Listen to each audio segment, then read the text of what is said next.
რომელმაც ისაუბრა ამ პროტესტის მნიშვნელობაზე, რაშიც ახლა თავად იღებს მონაწილეობას.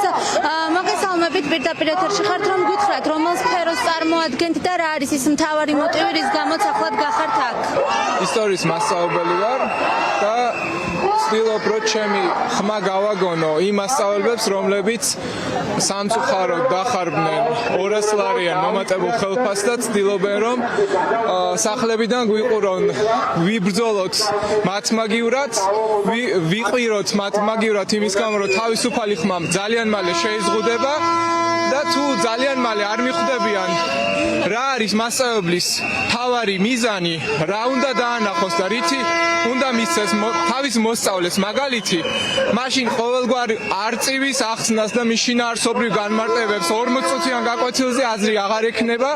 და აღარც მე მექნება საშუალება ახსნა წარსულში 1921 წლის ოკუპაცია რუსული ან 37 წლის დახვრეტა ან ქართული ენის გაუქმება რუსეთის შეხედეთ აფხაზ მეგობრებს რუსულად საუბრობენ დაკარგეს უკვე თავიანთი იდენტობა და ძალიან მალე კულტურასაც დაკარგავენ თუ ასე გაგრძელდა. ამიტომ ყველა მასწავლებელს მოეთხოვება თავისი გაკვეთილების ფარგლებს გაცდეს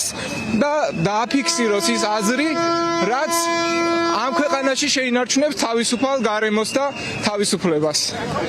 მადლობა, თქვენ ახლა მოისმინეთ ლექტორების, პროფესორ მასწავლებლების და სკოლის პედაგოგების კომენტარები.